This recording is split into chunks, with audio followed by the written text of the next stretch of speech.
क्या आपने कभी ऐसा सपना देखा है जिसमें कोई दिव्य प्रकाश आपके चारों ओर फैल गया हो और उस प्रकाश में आपको यीशु मसीह दिखाई दिए हों? कभी वो आपको मुस्कुराते हुए दिखे, कभी दूर से हाथ बढ़ाते हुए, या कभी सिर्फ आपकी ओर देखते हुए बिना कुछ कहे, पर दिल के अंदर एक शांति, एक गर्माहट महसूस हुई। ऐसे सपनों को बहुत से लोग सामान्य मान लेते हैं, लेकिन परमेश्वर की योजना में कुछ भी सामान्य नहीं होता। बाइबल कहती है, ईश्वर अनेक बार और अनेक रीति से मनुष्यों से बातें करता है, कभी स्वप्न में, कभी दर्शन में। अय्यूब 33 की 14 से 15। इसका अर्थ है कि सपने केवल मन की कल्पना नहीं होते, बल्कि कई बार परमेश्वर का माध्यम होते हैं, हमसे बात करने का, हमें चेताने का, या हमें किसी दिशा में ले जाने का। यीशु सपनों में तब आते हैं जब आत्मा और मन दोनों परमेश्वर से जुड़ने की चाह रखते हैं, परंतु दिन में दुनिया की आवाजें इतनी ऊंची होती हैं कि हम उसकी धीमी आवाज को सुन नहीं पाते। रात का समय ऐसा होता है जब मन शांत होता है, आत्मा जागृत होती है और परमेश्वर बोलता है। मैं दरवाजे पर खड़ा होकर खटखटाता हूं। यदि कोई मेरी आवाज सुने और द्वार खोले, तो मैं उसके भीतर आकर उसके साथ भोजन करूंगा। प्रकाशित वाक्य 3 की 20।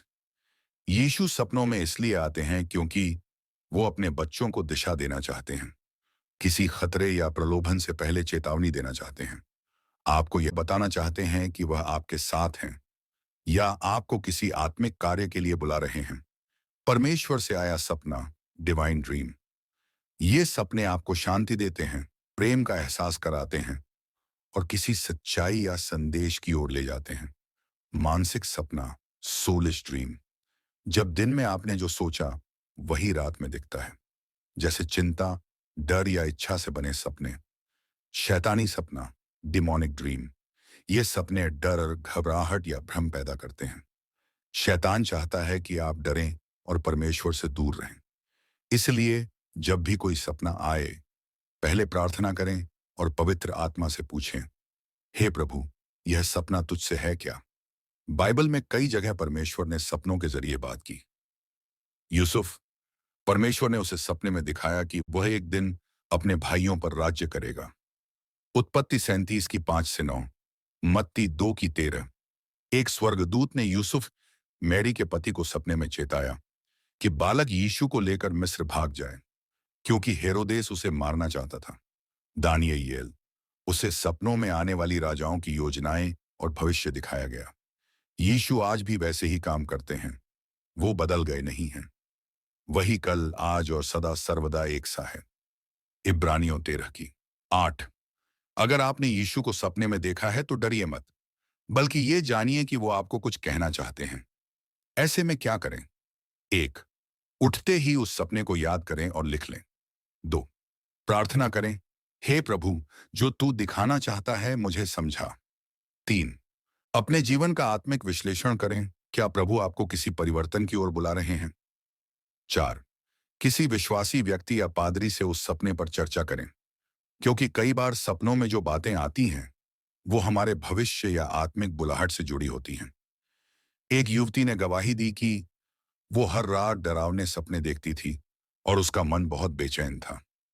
एक रात उसने देखा कि अंधेरे में वो रो रही है और अचानक एक प्रकाश उसके कमरे में फैलता है। उस प्रकाश में यीशु खड़े हैं। उन्होंने बस इतना कहा, डरो मत, मैं तुम्हारे साथ हूं। सुबह जब वो उठी तो उसने पाया कि उसका डर, उसकी चिंता, सब कुछ गायब था, और उसी दिन से उसके सपने बदल गए। अब उसे हर रात शांति और प्रकाश दिखाई देता है। यीशु आज भी लोगों से वैसे ही बात करते हैं, बस हम में से बहुत लोग उसे पहचान नहीं पाते।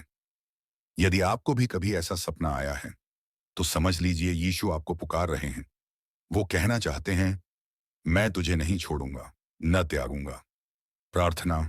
हे स्वर्गीय पिता, धन्यवाद कि तू आज भी सपनों के द्वारा हमसे बात करता है। यदि कभी हमने तेरी आवाज को नजरअंदाज किया, तो हमें क्षमा कर। प्रभु, जब तू सपनों में आए, हमें समझने की बुद्धि दे और तेरे संदेश को मानने का साहस दे। यीशु मसीह के नाम से आमीन। परमेश्वर बोलते हैं, मूसा, प्रसन्नता कौन है? बाइबल में लिखा है, परमेश्वर एक बार, दो बार बोलता है, पर मनुष्य उस पर ध्यान नहीं देता। जब हम दिन में बहुत व्यस्त रहते हैं, जब मन चिंता, तनाव और शोर से भरा होता है, तो प्रभु की कोमल आवाज सुनाई नहीं देती। इसलिए वो रात के समय, जब आत्मा शांत होती है, हमारे सपनों में आते हैं। कभी एक दृष्टि के रूप में, कभी एक वचन के रूप में, और कभी एक प्रेममय उपस्थिति के रूप में। यीशु जानते हैं कि दिन के उजाले में हम दुनिया के संदेश सुनते हैं, पर रात के अंधकार में जब सब आवाजें थम जाती हैं, तब वही एकमात्र आवाज बचती है उसकी। प्रोफेटिक ड्रीम्स, जब सपने भविष्य बताते हैं। कभी कभी यीशु हमें सपनों के जरिए भविष्य की घटनाओं से अवगत कराते हैं। ये प्रोफेटिक ड्रीम्स, भविष्यवाणी वाले सपने कहलाते हैं। जैसे किसी आने वाले खतरे की चेतावनी, किसी व्यक्ति के जीवन में आने वाले बदलाव, या किसी आत्मिक कार्य की शुरुआत का संकेत। बाइबल में यूसुफ को सपनों में ही पता चला कि वह अपने भाइयों और माता पिता से ऊंचा उठेगा। वो सपना उस समय लोगों को पागलपन लगा, पर वही परमेश्वर की योजना थी। प्रोफेटिक ड्रीम्स भ्रम नहीं होते, बल्कि भविष्य का आत्मिक नक्शा होते हैं, पर इन्हें डिसर्न करने के लिए पवित्र आत्मा की मदद जरूरी होती है। वार्निंग ड्रीम्स, आत्मिक चेतावनी। कभी कभी यीशु हमें चेताते हैं कि हम गलत रास्ते पर जा रहे हैं, या कोई शैतानी जाल हमारे सामने बिछा हुआ है। ऐसे सपनों में डर का भाव नहीं होता, बल्कि सावधान होने की भावना होती है। जैसे एक मां बच्चे को खाई के पास देखकर चिल्लाती है, रुक जा। उसी तरह यीशु भी सपनों में कहते हैं, मेरे बेटे, मेरी बेटी, इस रास्ते से मत जा।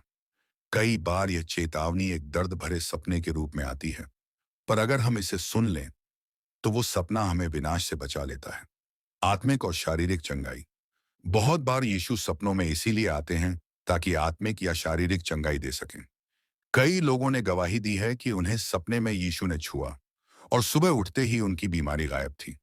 बाइबल में लिखा है, वह अपने वचन से उन्हें चंगा करता है।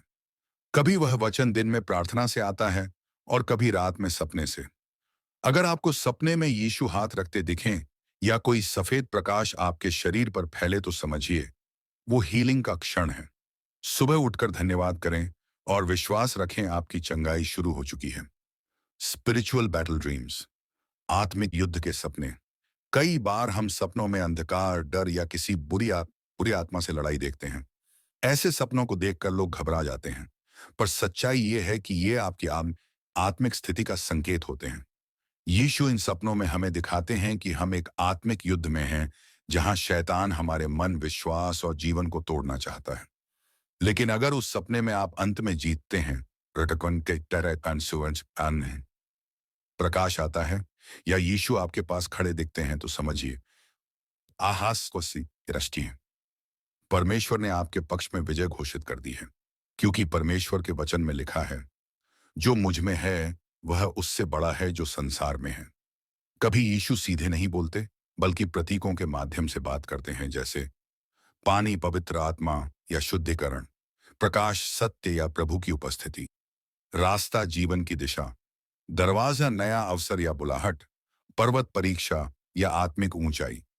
जब ऐसा सपना आए, तो पवित्र आत्मा से पूछिए, इसका अर्थ क्या है प्रभु?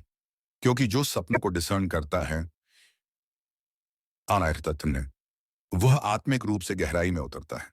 कई लोग सपनों में प्रकाश, आवाज या एक व्यक्ति देखते हैं जो उन्हें कुछ कहता है, पर वे उसे पहचान नहीं पाते। बाइबल में भी ऐसा हुआ, जब पुनरुत्थान के बाद यीशु अपने चेलों के पास आए, तो उन्होंने पहले उन्हें नहीं पहचाना। क्योंकि परमेश्वर जब आत्मिक रूप में प्रकट होता है, तो वह हर बार एक जैसी रूपरेखा में नहीं आता। इसलिए डरने के बजाय डिसर्न करें, क्या वो शांति देता है, क्या वो प्रेम से भरा है, क्या उसका वचन बाइबल से मेल खाता है। अगर हाँ, तो वो यीशु ही है। आज बहुत से लोग दुनिया भर में सपनों में भूकंप, युद्ध, स्वर्ग के द्वार या प्रकाश का दर्शन देख रहे हैं। बाइबल कहती है, अंतिम दिनों में मैं अपने आत्मा को उंडेलूंगा। तुम्हारे बेटे बेटियां भविष्यवाणी करेंगे, तुम्हारे जवान दर्शन देखेंगे, और तुम्हारे बूढ़े स्वप्न देखेंगे। प्रेरितों के काम 2:17। यीशु इन सपनों के माध्यम से दुनिया को चेतावनी दे रहे हैं कि समय निकट है। वो हमें बुला रहे हैं, अपने जीवन को शुद्ध करो, मैं शीघ्र आने वाला हूं। आज की आत्मिक प्रार्थना। प्रभु यीशु, धन्यवाद कि तू अपने बच्चों से सपनों के माध्यम से बात करता है। आज जो भी यह सुन रहा है, उसकी आत्मा को खोल दे, ताकि वो तेरी आवाज को पहचान सके। हर बुरा सपना तेरे नाम से नाश हो जाए और हर दिव्य सपना उसके जीवन में दिशा बने। प्रभु, जब तू रात को आए अनिच्छिन, हमारे मन को भय से नहीं, तेरी उपस्थिति से भर दे। यीशु मसीह के नाम में आमीन।